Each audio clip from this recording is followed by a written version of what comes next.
Hai guys, saya mau berbagi sedikit cerita nih guys seputar dunia konten guys.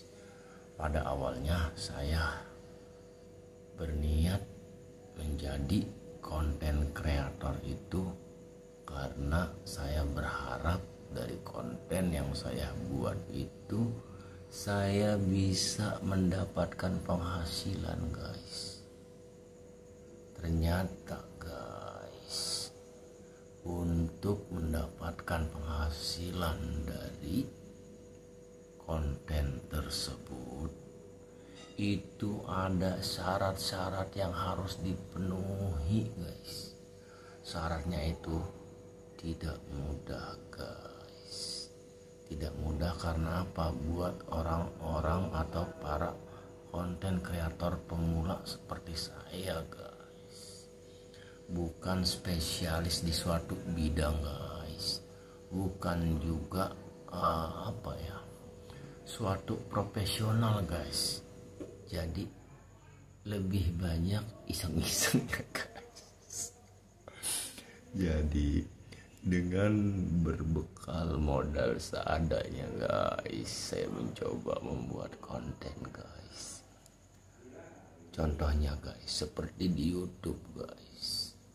Untuk dapat dimonetisasi guys, kita harus mempunyai minimal 1000 subscriber guys.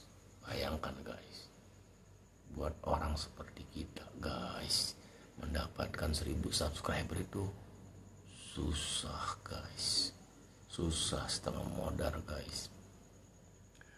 Dan lucunya guys, untuk mendapatkan subscriber itu guys, kita nyari kemana-mana guys, nyari di Facebook segala macam guys. Itu kita bergabung di komunitas para YouTuber pemula guys. Ya kita biasalah guys, kita komitmen, siapa yang share kita, siapa yang subscribe kita, itu kita bakalan subscribe balik guys.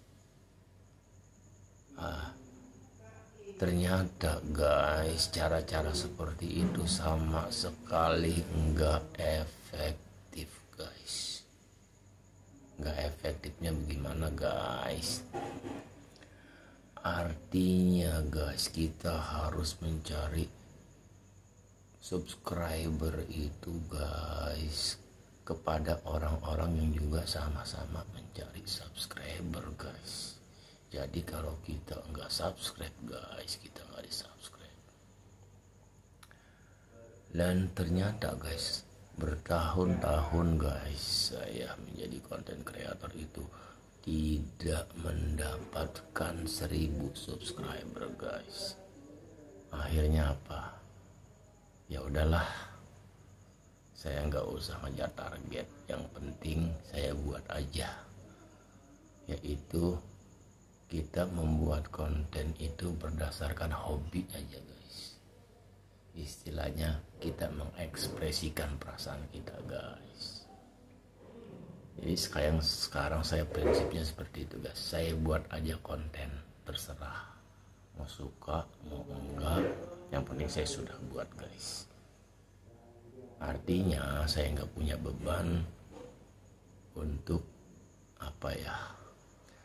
subscribe balik, atau saya tonton video balik, atau segala macam tetek bengek yang sifatnya itu timbal balik guys. Jadi saya buat aja, kalau suka tonton, nggak suka ya nggak apa-apa, toh nggak bayar juga itu guys. Dan ternyata cara ini lebih efektif guys, yaitu kita jangan sampai bosan membuat konten-konten guys. Konten gak harus sempurna, gak harus perfect ya. Kalau kita bisa perfect ya perfect, kalau kita bisa yang profesional ya kita buat yang profesional. Tapi buat kita yang gak punya semua yang saya sebutkan tadi, ya udah seadanya aja, buat aja. Mau ngelucu-ngelucu, mau serem-serem, mau apa kek, ya nanti pada akhirnya subscriber itu datang sendiri guys.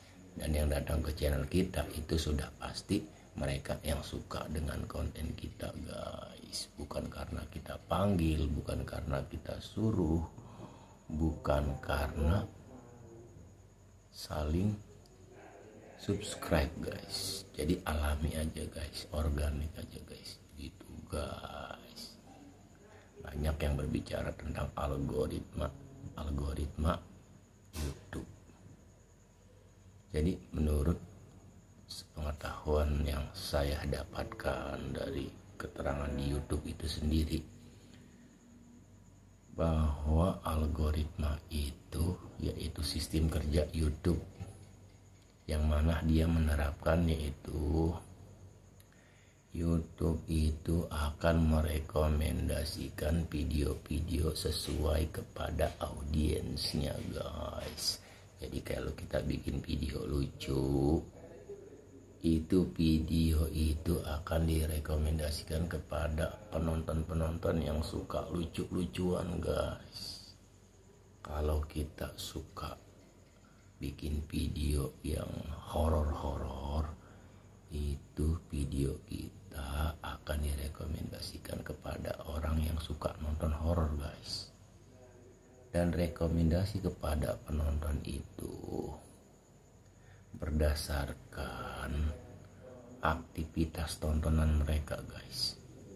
Contohnya, kalau kita sering menonton konten olahraga guys, itu YouTube akan otomatis menyodorkan konten-konten yang berbau olahraga guys. Jika kita biasa nonton berita politik segala macam, kita akan direkomendasikan ketontonan sesuai dengan yang sering kita tonton guys. Jadi algoritma YouTube itu begitu guys. Dan YouTube itu memberikan rekomendasi itu yang terbaik guys.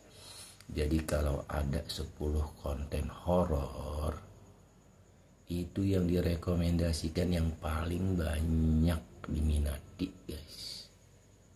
Di situ makanya kalau satu konten itu sudah di like 1, itu kemungkinan akan direkomendasikan lagi ke penonton yang lain gitu guys. Jadi ya pengaruhnya seperti itu guys, algoritma guys.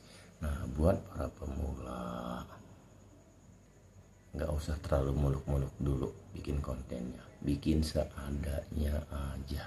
Nanti pada akhirnya juga subscriber akan memilih sendiri guys, seperti apa konten-konten yang akan mereka tonton guys. Tetap semangat tanpa bermaksud menggurui, mengajarkan atau apapun itu guys.